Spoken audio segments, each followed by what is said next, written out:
Hello guys, આજે અમે વાત કરીશું વિપસના મેડિટેશન વિશે, જે નિકી ઓલરેડી 10 દિવસ વિપસના કરીને આવી છે. સો નિકી જોડેથી બી આપણે જાણીશું કે શું એનો એક્સપિરિયન્સ રહ્યો. અને ઘણા બધા લોકો, જ્યારે હું એને લેવા ગયો ને, એ રીલ અપલોડ કરી, એના પછી ઘણા બધા લોકોએ કોમેન્ટ બી કરી કે ભાઈ તમે કેવા મેડિટેશનમાં ગયા હતા, ત્યાં શું હોય, કયું મેડિટેશન હતું. એવા લગભગ ખાસા બધા લોકોએ 30-40 લોકોએ કોમેન્ટ કરી અને મેસેજ કર્યા, ડીએમ કર્યું. તો બધાને પર્સનલ તો હું આન્સર પરફેક્ટલી નથી આપી શક્યો, બટ આજે ડિસ્કસ કરીને એક વિડીયો બનાવી દઈએ કે વિપસના મેડિટેશનમાં શું હોય છે, કેવું હોય છે, કેવો એક્સપિરિયન્સ નિકીનો રહ્યો. મે બી ઓલરેડી 2 વખત કરેલી છે શિબિર. સો પહેલાં નિકીથી શરૂઆત કરીએ. ઓકે, ચલો. કેવું રહ્યો તમારો 10 દિવસનો એક્સપિરિયન્સ? બતાવો.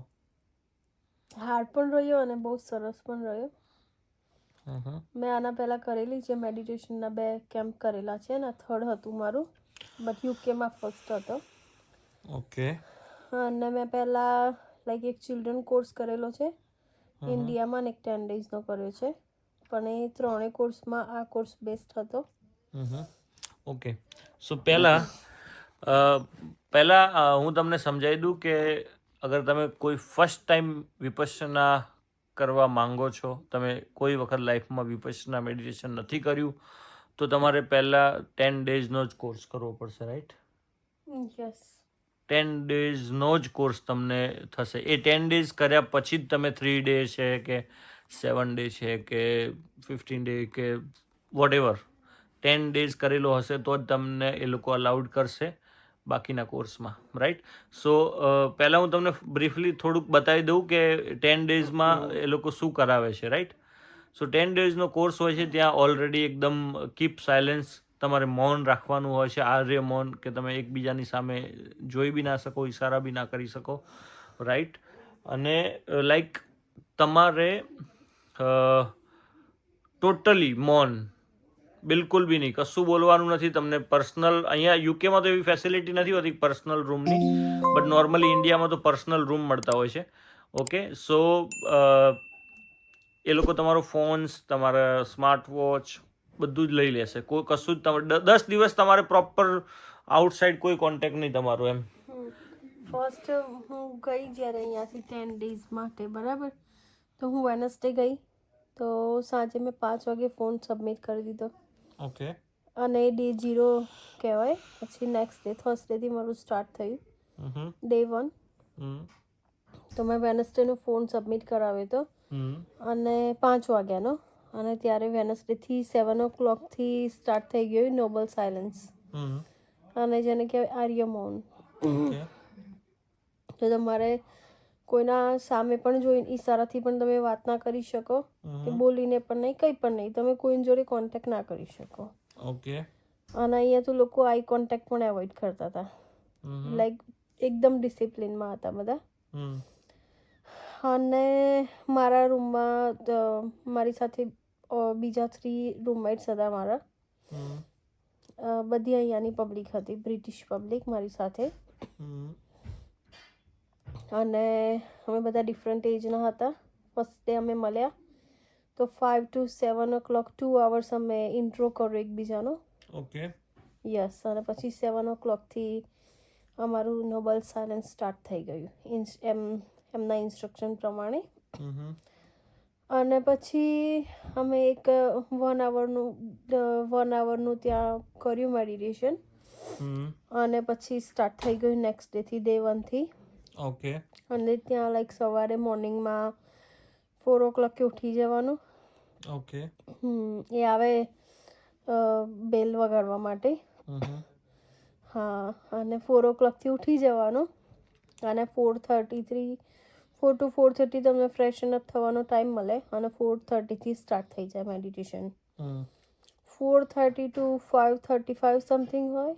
અને પછી 5:45 to 7 o'clock. અહીંયા એવું હોય છે? હા. નોર્મલી 4:30 to 6:30 હોતું હતું ત્યાં ઇન્ડિયા તો. હા, એટલે એવું પણ 5 મિનિટ્સ તમને બ્રેક મળે એવું. ઓકે. અને પછી 5:45થી સ્ટાર્ટ થાય તો પછી અરાઉન્ડ 7 o'clock સુધી. અને પછી બ્રેકફાસ્ટનો ટાઈમ થાય. બ્રેકફાસ્ટ આપે. બ્રેકફાસ્ટમાં હોય લાઈક પોરેજ હોય મિલ્ક સાથે. પછી ઓકે.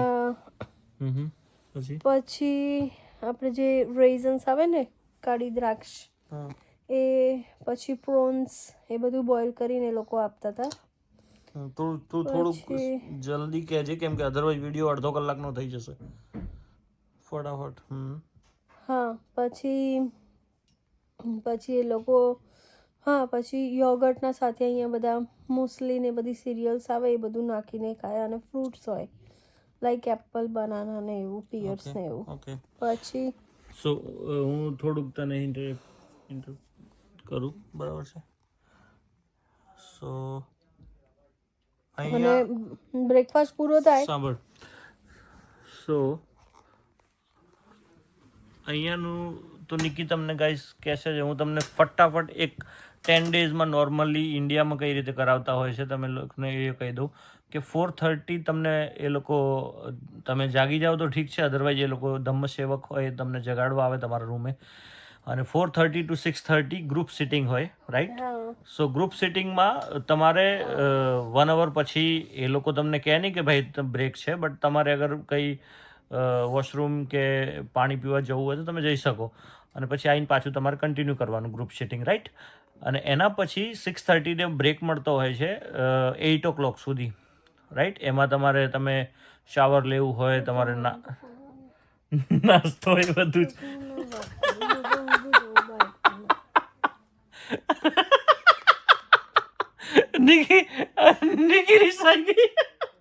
નિકી રિસાઈ ગઈ કે મને તો બોલવાની તું. એટલે તને અહીંયા તે કઈ રીતની સિસ્ટમમાં કર્યું એ હું ફટાફટ કહી દઉં થોડુંક. સાંભળ, પણ એમ નહીં, અધરવાઇઝ વિડીયો અડધો કલાકનો થઈ જશે કે અગર તું શું ખવડાયું, કયા દિવસે શું હતું ને એ બધું કહેવા જઈશ ને. ખાલી 1 મિનિટ. તો 8 o'clock સુધી તમારું બધું બ્રેક હોય, એમાં બ્રેકફાસ્ટ હોય. બ્રેકફાસ્ટમાં કેવું હોય, તમે ફર્સ્ટ ટાઈમ કરવા જાઓ તમને નાસ્તો અને ફ્રૂટ્સ આપે મોર્નિંગમાં, રાઈટ? એના પછી 8 થી 11 3 કલાકનું મેડિટેશન હોય. એમાં 1 કલાક પછી તમારે 5 મિનિટની બ્રેક મળે. પછી 11 o'clock તમારું લંચ બ્રેક પડે. 11 થી 1 2 કલાક લંચ બ્રેક અને રેસ્ટ કરવાનો એ લોકો ટાઈમ આપે. લંચ બ્રેકમાં ઇન્ડિયામાં તો પ્રોપર તમને રોટલી, શાક, દાળ ભાત બધું આપે. પછી 1 વાગ્યા સુધી આરામ. 1 વાગે પાછું ગ્રુપ સિટિંગ, 1 વાગે પાછું ચાલુ થઈ જાય. ત્યાં ધમ્મ હોલ હોય, ત્યાં તમારી સીટ નંબર ને બધું જ તમને આપેલું હોય.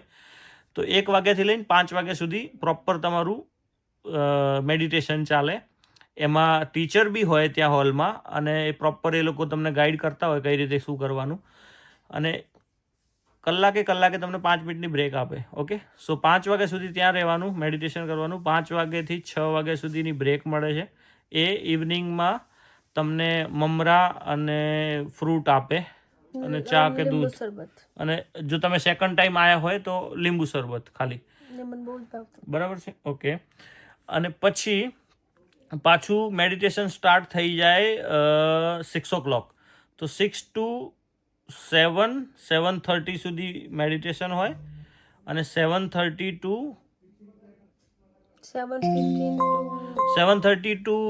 9 o'clock સુધી પ્રવચન હોય ગુરુજીનું. અને 9 to 9:30 કંઈ ક્વેશ્ચન આન્સર, તમને કંઈ ક્વેશ્ચન હોય તમે ટીચરને પૂછી શકો, રાઈટ? આ ઇન્ડિયામાં સિસ્ટમ હોય છે. અને પછી 9:30 જઈને સીધું સૂઈ જવાનું. સાંજે જમવાનું નથી આપતા. મતલબ એટલે એવું નથી કે ઓ માય ગોડ શું થઈ જશે ને સાંજે જમવાનું બી નહીં ને.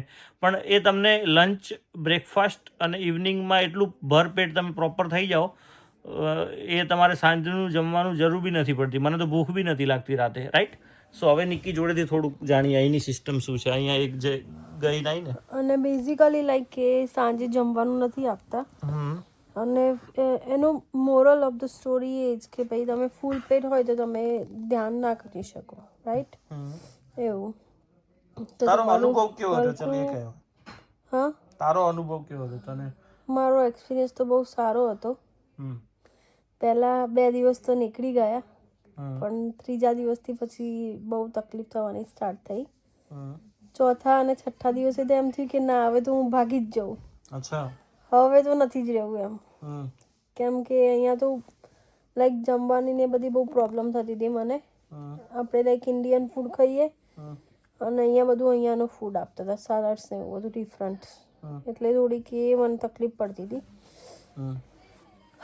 અને પછી અહીંયા ફર્સ્ટ 3 days તો તમને આનાપાન જ કરાવે.